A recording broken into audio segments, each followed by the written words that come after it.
कैसे आप सभी लोग। Welcome back to another video. और आज से हम लोग सीखेंगे CSS।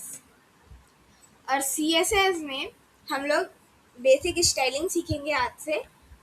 तो हम लोग पहला बनाते हैं। जैसे मैंने एक H1 बनाया यानी हेडिंग लिखी, जिसमें मैंने बस सिंपली लिख दिया हेलो, लिख दिया।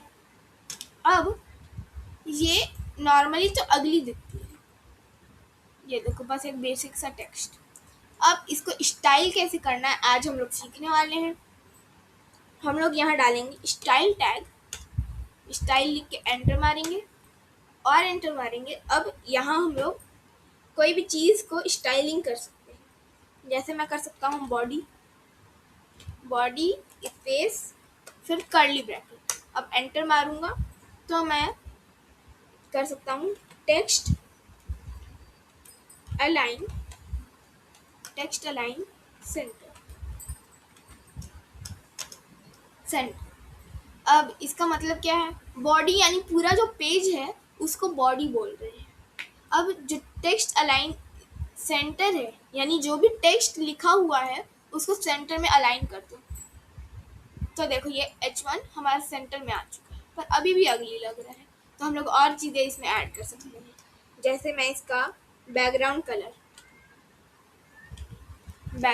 कलर मैं कुछ भी कर सकता हूँ। अभी के लिए एलाइज ब्लू करता हूँ। तो ये देखो पूरे बॉडी का यानी पूरे वेबसाइट का जो बैकग्राउंड कलर है वो हो गया। अब अभी भी अच्छा नहीं है तो मैं टेक्स्ट का कलर भी चेंज कर सकता हूँ। मैं कर सकता हूँ इसको एंटिक वाइट। ये देखो जितना भी टेक्स्ट लिखा होगा उसका कलर हो जाएगा एंटिक वाइट। अभी भी काफ़ी नहीं है, कई सारी चीज़ें अभी भी कर सकता हूँ। कंट्रोल ऐसे एंटर मार के कंट्रोल स्पेस दबाऊंगा, खुद इतनी सारी चीज़ें आ जाएंगी। Display, height, width, border, colour, margin, padding, position, top, background colour, font family, font size, left, बहुत सारी चीज़ें। तो हम लोग पूरा CSS तो नहीं सीख पाएंगे, बहुत टाइम लग जाएगा, बहुत टाइम, महीनों लग जाएंगे। रोज रोज भी वीडियो आएगी तब भी महीने लग जाएंगे हम लोग को। तो इसलिए हम लोग जितना ज़रूरी है एक वेबसाइट के लिए उतना CSS सीखेंगे। तो हमने अभी एक नॉर्मल सी वेबसाइट बनाई जिसका हमने बैकग्राउंड कलर चेंज किया, उसके टेक्स्ट का कलर चेंज किया और उसको अलाइन किया सेंटर से। Very nice. अब हम लोग ये सेम चीज़ एक और चीज़ के साथ कर सकते हैं, बॉडी के साथ नहीं।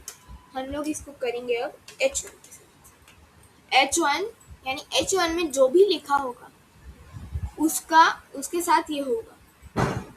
H1 का टेक्स्ट जो रहेगा वो सेंटर हो जाएगा, यानी हेडिंग, उसका बैकग्राउंड हो जाएगा एलाइज ब्लू और वो उसका कलर हो जाएगा एंटिक वाइट।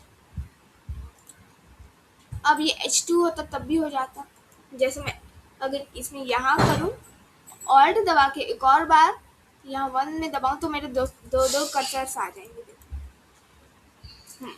तो अब मैं ऐसे करूँगा, S1 2 और ये तीसरा यहाँ पे। अब मैं एक बैक स्पेस में तीनों हट जाएंगे। अब H2 सब H2 हो गया। अब मैं अपनी वेबसाइट का प्रीव्यू देखूंगा तो ये देखो अब ये हेडिंग हल्का छोटा है। मैं ये किसी भी चीज़ के साथ कर सकता हूँ। अब हम लोग देखेंगे कि CSS को कैसे ऐड करते हैं अपनी वेबसाइट में। पहला तरीका तो हमने देख लिया स्टाइल टैग। अब दूसरा तरीका है इनलाइन, जो मैं रिकमेंड नहीं करूँगा तो सिखाने भी नहीं वाला। और तीसरा तरीका है एक और फाइल। मैं एक और फाइल बनाऊँ जिसका नाम CSS रखो। CSS इंस्टॉल करना पड़ेगा आप लोग को, एक्सटेंशन में जाना, CSS सर्च करना, इंस्टॉल कर लेना। अब यहाँ समझ लो ये पूरा फाइल जो है स्टाइल टैग के अंदर ही है, तो मैं यहाँ सेम चीज़ लिख सकता हूँ।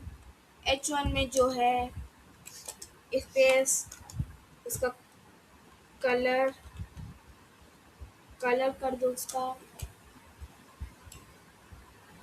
कलर कर दो उसका पिंक, सेमीकोलन डाल देना। फिर उसका बैकग्राउंड कलर कर दो उसका एलएस ब्लू, और फिर उसका टेक्स्ट अलाइन सेंटर, सेम किया। पर अब ये एक ही फाइल रन नहीं हो सकती। क्यों नहीं हो सकती? क्योंकि हमने बताया ही नहीं है ये कौन से H1 के साथ करना है।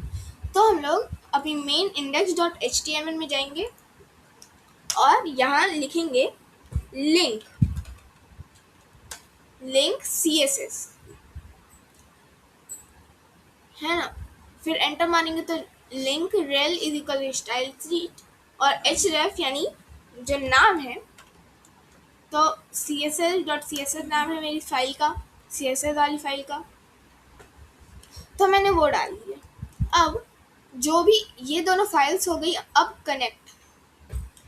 कनेक्ट हुई, तो जो भी इसमें रहेगा वो इसमें मिक्स होके एक वेबसाइट बना देगा। अभी अच्छा, मैंने वहाँ H1 डाला था, ये देखो यहाँ H1 डाला हूँ और यहाँ मैं H2 डाल दिया हूँ, तो इसको वापस H1 कर देता हूँ या इसको H2 कर देता हूँ, इसको H2 कर देता हूँ। अब इसको रन करूँगा मैं, तो हमारी वेबसाइट फिर से पहले जैसी होगी। तो ये था हमारा बेसिक्स हल्का CSS का। तो आज के लिए इतना ही। वीडियो पसंद आई हो तो लाइक करना, चैनल पे नए हो तो सब्सक्राइब करना। मैं मिलता हूँ आपसे अगली वीडियो में, तब तक के लिए बाय बाय।